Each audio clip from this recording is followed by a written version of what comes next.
matan muchísimo, son de enorme morbimortalidad. Y podemos salir adelante, podemos sacar ese paciente, pero el primer requisito es tenerlo en la cabeza, pensarlo, saber qué puede ser, y las primeras reacciones van a ser las claves. Vamos a hablar de tétanos, de botulismo, y nos va a hablar de rabia. 3 patologías, como les digo, poco frecuentes, pero de inmensa morbimortalidad, inmenso impacto en la morbimortalidad. Así que bueno, lo dejo con Pablo, tenemos 1 hora para resolver esto, pero bueno, los dejo a ustedes. Adelante, Pablo. Hola, ¿cómo les va? Bueno, yo les voy a hablar de, como dijo Lautaro, 3 patologías. Vamos a tratar, son patologías digamos, que son un poco extensas, pero vamos a tratar de resumir. Yo les voy a hablar primero de tétanos, ¿sí? Es una patología poco frecuente, pero en nuestra terapia intensiva que es un centro de derivación, tenemos en general 3, 4, 5 casos por año. No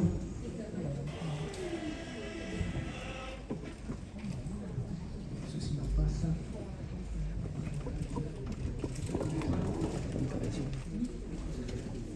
Ahí.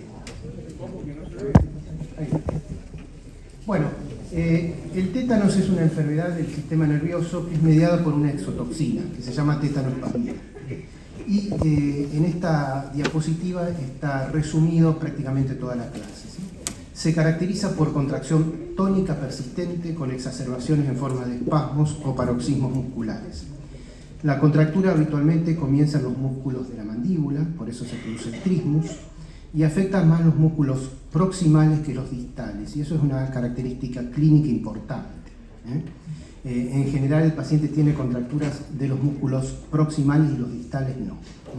Y en casos graves puede producir la disfunción autonómica, que en la actualidad... No sé, se me había pasado. Que en la actualidad es una de las principales causas de muerte. Antes de la ventilación mecánica, de la terapia, las crisis asfícticas eran la principal causa de muerte. En la actualidad las principales causas de muerte son los procesos infecciosos y la disautonomía. El tétanos tiene una distribución mundial y en cuanto a la epidemiología, ustedes saben que hay 2 grandes digamos, modelos, ¿sí? Un modelo es el modelo de los países que tienen buena cobertura de inmunización, que son países de alto ingreso, y también la Argentina tiene buena cobertura de inmunización, por lo cual ustedes van a ver que en su práctica, si ven 1 o 2 casos de tétanos en su vida, sería mucho, ¿sí? Que los casos de tétanos se presentan en personas añosas, ¿sí? Y que no tenemos casos de tétanos neonatal, ¿sí? En cambio, en los países de bajos ingresos o con baja cobertura de inmunización, ustedes van a ver que hay gran cantidad de casos anuales. Por ejemplo, en Tailandia hay 300, 400 por año. Los casos aparecen en todas las edades, es decir, desde tétanos neonatal hasta pacientes, digamos, añosos, y hay muchos casos de tétanos neonatal. Afortunadamente, la Argentina está dentro de los países con buena cobertura de inmunización, pero esto puede, fíjense, ir modificándose en los próximos años porque producto de la pandemia, nosotros fíjense que teníamos coberturas de inmunización por arriba del 95% siempre en la población infantil, y producto de la pandemia eso bajó al 80%, se está recuperando. Justamente en el año 2019, 2020, 2021 vimos a lo sumo 1 caso en esos 3 años, y en el 2022 directamente vimos 3 casos en 6 meses. Es decir que puede ser que debido a esta baja cobertura de inmunización que hubo durante la pandemia, quizás en los próximos años empiecen a aparecer casos. Ustedes saben que el Clostridium tetani es un bacilo, digamos, anaerobio, esporulado, que está ampliamente distribuido en la naturaleza. Es decir, si ustedes hacen un cultivo del suelo de aquí, van a encontrar Clostridium tetani. Y está en una forma de espora. Cuando se produce una herida traumática, pasa a la forma vegetativa y produce varias toxinas, la tetanolicina, pero principalmente la tetanospasmina, que es la que produce el tétanos. Bueno, ¿cómo actúa esa toxina tetánica? La toxina tetánica actúa sobre una proteína en el terminal axónico, ¿sí? Que se llama sinaptogrelina. Ustedes saben que, ahora lo voy a mostrar mejor, que digamos, en el terminal axónico hay neurotransmisores dentro de vesículas, ¿sí? Y que deben unirse a la membrana plasmática para liberarse al espacio sináptico, ¿sí? En ese espacio, en esa unión, la media una proteína que en este caso es la sinaptobrevina. Ahí se une la toxina tetánica y la inhibe en forma irreversible. Entonces no se libera el neurotransmisor. ¿Esto dónde pasa? En las interneuronas de la médula espinal y en las neuronas descendentes del tronco del encéfalo. Las interneuronas tienen glicina y las neuronas que descienden tienen GABA, que son neurotransmisores inhibitorios, ¿sí? Al inhibir la secreción de ese neurotransmisor, la motoneurona alfa no tiene ningún tipo de inhibición y entonces descarga continuamente. Y eso es lo que ustedes ven en la clínica del tétano, en donde ven contracturas tónicas y clónicas continuas, por esa inhibición irreversible. ¿Y por qué es importante que se produzca esa inhibición irreversible? ¿Por qué es importante conocerlo? Porque el axón degenera y para que esa neurona regulatoria vuelva a funcionar, tiene que volver a sintetizarse. Y eso explica que el tétano dure no menos de 15 días. Es la misma explicación para el botulismo, pero el botulismo se extiende más allá de 3 a 6 meses, ¿sí? Bueno, acá tienen un poquito más en detalle, ¿sí? Cómo la sinaptobrevina actúa sobre, la tetanospasmina actúa sobre la sinaptobrevina, inhibe la liberación, por ejemplo, de glicina, que está en la interneurona de rancho medular, y no se inhibe la motoneurona alfa, ¿sí? Fíjense aquí, les muestro un poquito más la patogenia, como la tetanospasmina viaja por transporte axonal retrógrado y actúa a nivel de las interneuronas GABAérgicas que bajan del tronco, ¿sí? Y glicinérgicas que están en la médula espinal, inhibiendo la liberación de los neurotransmisores, ¿sí? Una vez que la toxina se fija a esa sinaptobrevina, no la podemos bloquear con nada. Sí, lo que podemos bloquear es la toxina que está en la sangre y en el líquido cefalorraquídeo, que es un 10 y un 4%. Es ahí donde actúa la antitoxina y por eso le damos antitoxina. Porque ustedes me van a decir cuando vean un tétanos que ustedes le administran precozmente la antitoxina y el cuadro sigue 15 días. ¿Por qué no lo pudimos evitar? ¿Por qué? Porque ya hay parte de la toxina que está fijada a su receptor y ahí no lo podemos antagonizar, ¿sí? Aquí tienen dónde actúa la tetanospasmina, las neuronas GABAérgicas y las glicinérgicas. ¿Por qué es importante recordar las neuronas GABAérgicas? Porque acuérdense que las benzodiazepinas que nosotros usamos potencian la transmisión GABAérgica que está inhibida. Por eso es muy importante a estos pacientes darle benzodiazepinas, que es una parte crucial del tratamiento. Bueno, acá más o menos les puse un resumen de la patogenia. Hay anaerobiosis, germina la espora, se produce tetanospasmina, transporte axonal retrógrado, ahí actúa sobre las interneuronas glicinérgicas espinales y las descendentes GABAérgicas, ¿sí?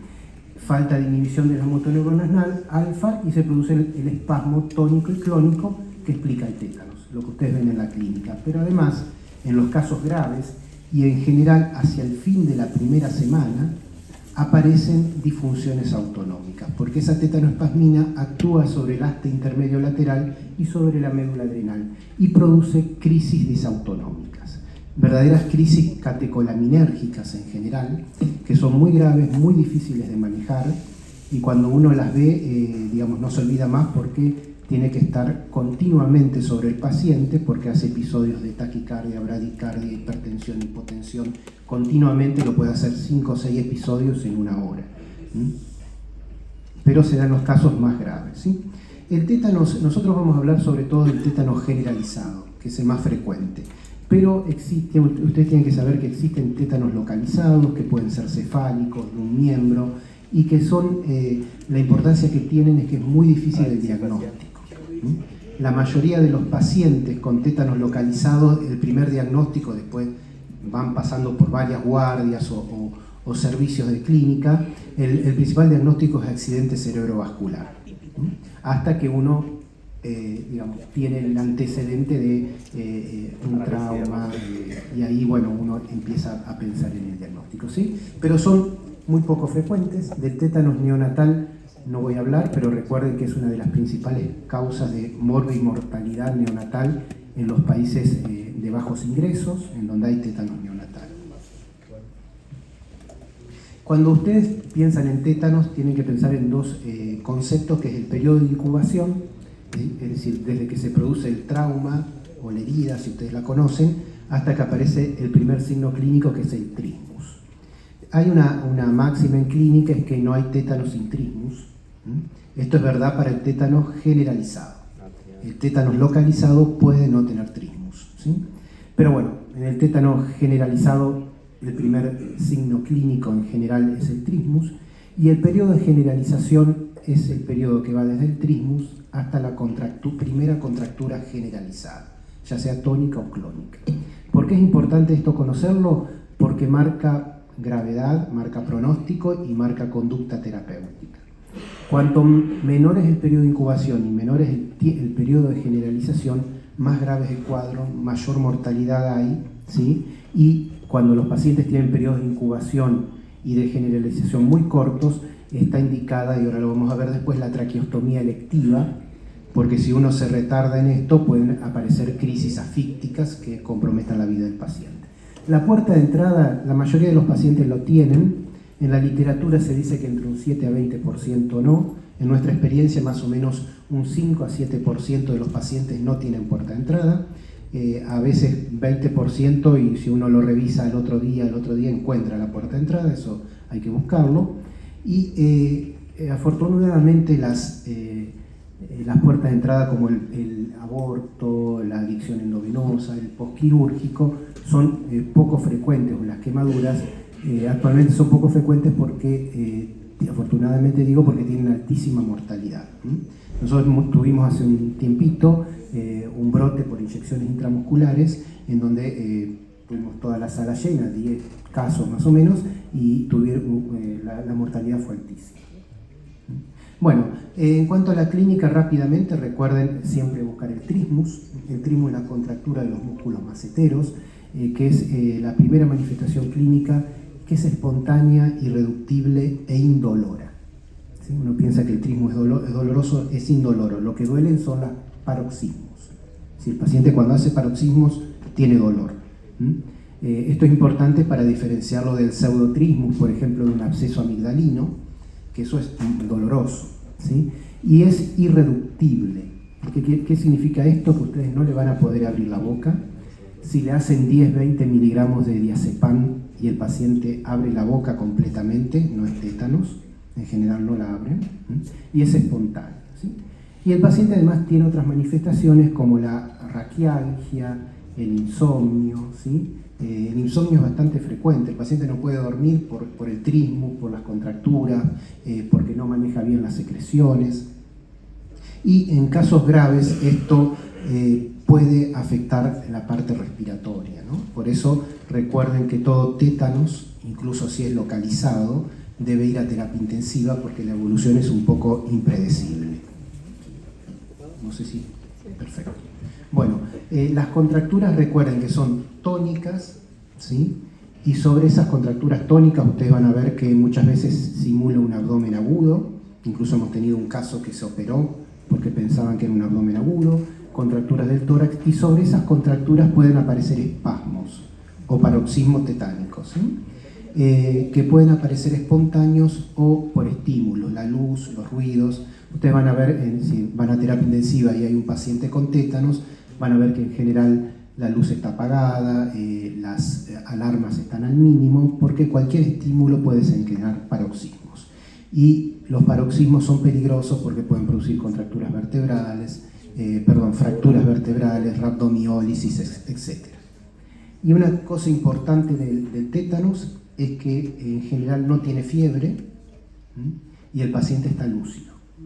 Y eso lo diferencia, por ejemplo, de una meningoencefalitis o de una encefalitis que puede tener trismus, ¿sí? O pseudotrismus.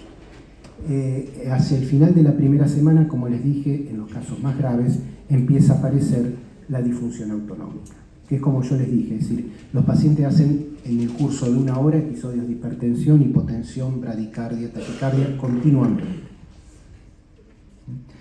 Bueno, nosotros hay varias clasificaciones pronósticas. Nosotros en nuestra terapia usamos esta, que fue realizada por nuestros jefes hace mucho tiempo, y que nos es muy útil.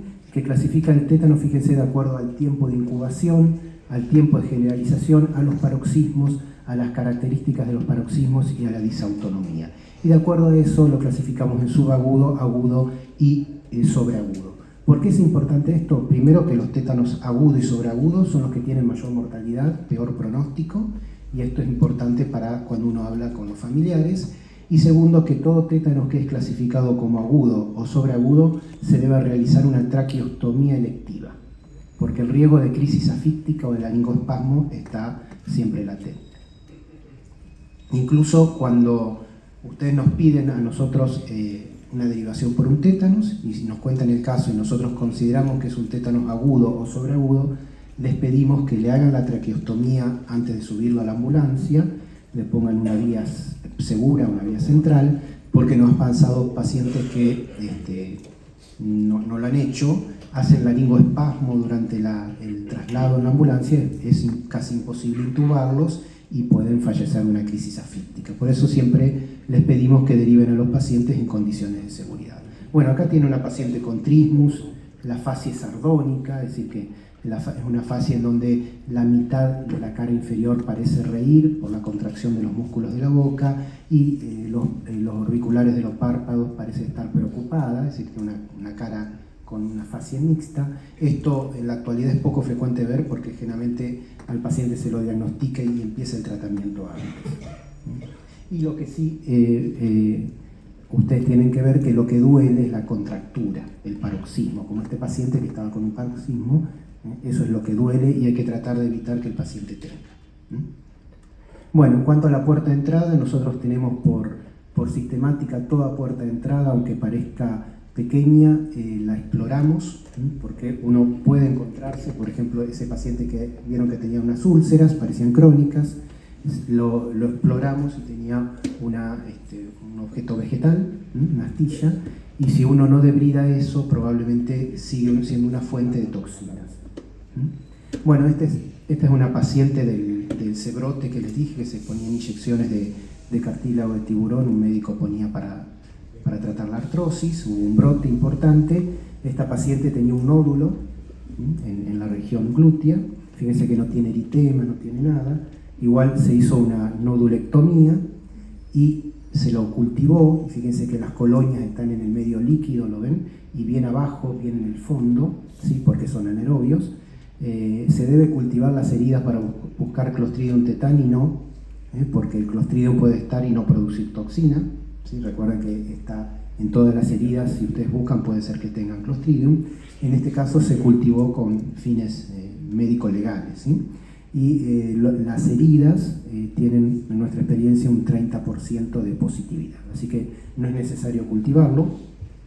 El diagnóstico del tétanos es exclusivamente clínico, no hay ningún análisis de laboratorio. Es decir, si usted tiene un síndrome mínimo, como se muestra ahí, de trismus, contractura tónica, paroxismos, ausencia de fiebre y paciente lúcido, hay que sospechar un tétanos y tratarlo como tal hasta que se demuestre lo contrario.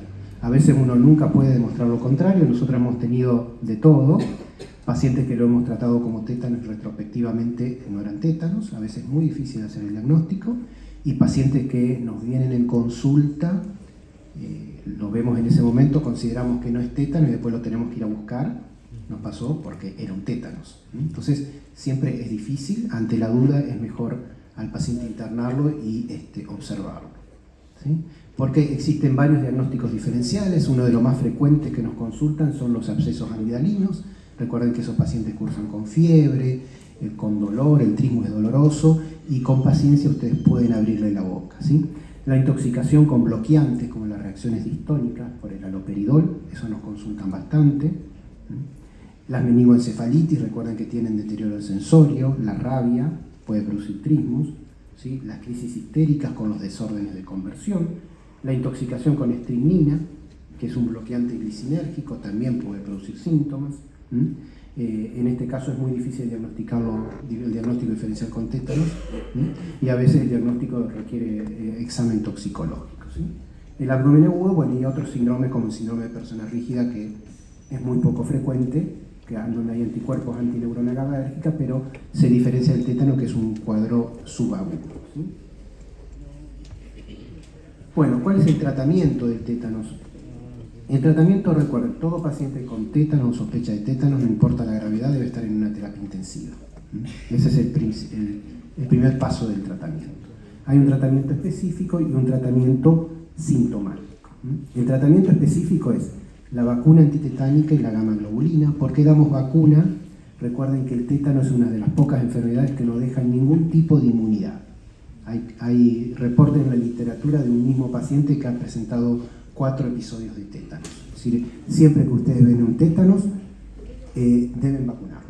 ¿Cómo se vacuna? Se vacuna en el momento que ustedes lo ven, al mes y al año. Y eso dura 10 años. ¿Sí? La gamma globulina nosotros la usamos intravenosa. Hasta el 2001 había gamma globulina intratecal, pero ahora no tenemos. Usamos antibióticos, el antibiótico usamos el metronidazol. La penicilina no la usamos porque tiene un riesgo de... vieron que la penicilina a altas dosis produce bloqueo GABAérgico, así que nosotros queremos facilitar la transmisión, así que no la usamos. Y el tratamiento de la puerta de entrada, hay algunos grupos en el mundo que no hacen tratamiento. Nosotros siempre hacemos tratamiento, siempre debridamos buscando cuerpo extraño. Y el tratamiento sintomático, bueno, esto es más de terapia intensiva, pero recuerden que el principal tratamiento son las benzodiazepinas por su acción GABAérgica. ¿Sí? Bueno, entonces el tratamiento depende de asegurar la vía aérea, sobre todo en los tétanos agudos y sobreagudos. Gamma globulina antitetánica y vacuna, recuerden que la enfermedad no deja inmunidad. Metronidazol, ¿sí? Debridamiento de la puerta de entrada. Y nosotros cuando debridamos la puerta de entrada le pasamos previamente la gamma globulina endovenosa y en la herida. ¿Sí? Algunos grupos no lo hacen, nosotros sí, porque se han descrito casos de cuando uno debrida la herida hay liberación masiva de toxina hacia el torrente sanguíneo. Así que nosotros tratamos de administrar gamma globulina endovenosa y local. ¿Sí? Y la relajación muscular, que bueno, son las benzodiazepinas, morfina, es todo un manejo muy artesanal, y el manejo de la disautonomía, que no me voy a detener en esto porque es bien de terapia intensiva. ¿Sí? ¿Cuál es la dosis de gamma globulina? Y esto sí es lo principal que ustedes se tienen que llevar del tratamiento. Nosotros antes hacíamos 10.000 unidades. ¿Sí? Cada vez, como somos centro de consulta, nos consultaban cada vez más del interior del país, que ellos no tenían 10.000 unidades. ¿Sí? Tenían 500 unidades como mucho. Y bueno, también nos planteaban que en la literatura se dice que 500 unidades intramusculares en el hemisferio norte es lo que se usa. En el hemisferio sur, en países en vías de desarrollo, se usan dosis entre 3.000 y 10.000. ¿Sí? Entonces nosotros hicimos una revisión de la literatura, y en realidad lo que nosotros decimos ahora, que de acuerdo a los niveles de antitoxina que vemos en suero, lo mejor sería administrar 3.000 unidades, sobre todo en pacientes muy graves. Pero es aceptable en los centros donde hay poca gamma globulina administrar 500 unidades. Está aceptado, incluso el único gran estudio de gamma globulina se hizo con 500 unidades, así que nosotros preferimos 3.000 unidades en los pacientes más graves, pero se pueden hacer 500 unidades. ¿Sí? Antes existía el tetabenin, que era una gamma globulina que se podía administrar por vía intratecal. En la actualidad la gamma globulina que tenemos no se puede administrar por vía intratecal, así que solo se puede administrar o por vía intramuscular o por vía endovenosa. Ustedes van a ver que en el prospecto dice por vía intramuscular. Nosotros lo hemos administrado diluida en dextrosa, en 250 en una hora, sin ningún problema, endovenosa. El problema intramuscular nosotros no lo administramos porque no sabemos muy bien su absorción en el paciente crítico, paciente grave, y es un estímulo para el paroxismo. ¿Sí? Pero muchos centros lo hacen por vía intramuscular.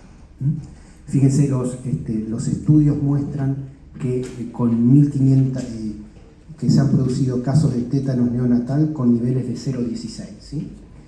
Si ustedes usan 1.500 están entre 0,08 y 0,16. Y si usan 3.000 están por arriba de los reportes de tétanos con niveles de antitoxina.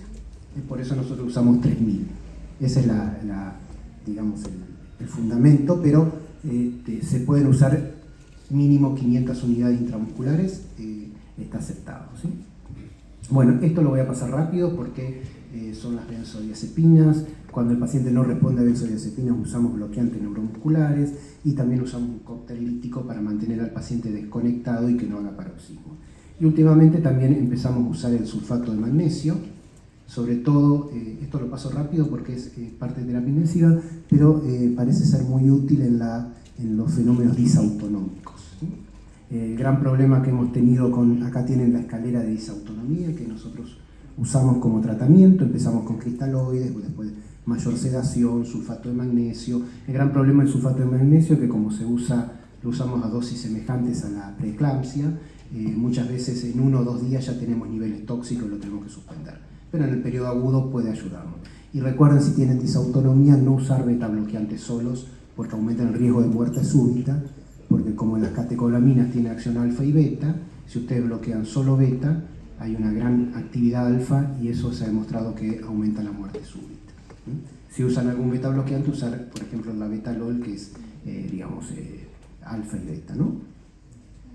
Bueno, en la historia natural, lo que yo les quería decir de la historia natural es que cuando ustedes ven un tétanos, sobre todo grave, la primera semana está dominada por los paroxismos, la hipertonía. Y hacia el final de la segunda semana empieza a aparecer, hacia el final de la primera semana empieza a aparecer disautonomía. Y hacia el final de los 15 días ya el paciente está despierto, a veces está despierto con 400 miligramos de midazolam o de diazepam, tienen una tolerancia muy llamativa a las altas dosis de benzodiazepinas, y ahí en general podemos sacar el respirador, decanularlo y se van a la casa. Pero cuando se van a la casa y uno los cita para el control, en general siguen rígidos alrededor de un mes y medio. El principal objetivo del tratamiento no es sacar la hipertonía o el trismo, porque muchos pacientes se van con cierto trismo. El principal objetivo es que no tengan paroxismos, porque los paroxismos son los que producen fracturas costales, rhabdomiólisis, disfunción orgánica. Fíjense que la mortalidad clásica es del 30 al 50%, acá les muestro nuestra experiencia. Fíjense que entre el 79 y el 97 tuvimos prácticamente 600 casos. Sí, cuando yo entré en el 2000-2001 teníamos, a veces había periodos en que teníamos toda la sala llena de tétanos. Afortunadamente eso, ya con una mejor inmunización, es poco frecuente, tenemos 1, 2, 3 casos por año. Y fíjense que la mortalidad ha disminuido de un 51% entre el 98 y el 2004, un 20%. Eso no es por la antitoxina, porque la antitoxina sigue siendo la misma, sino por un mejor manejo en terapia intensiva. Entonces, por eso la insistencia de que el paciente sea manejado en terapia intensiva, ¿sí?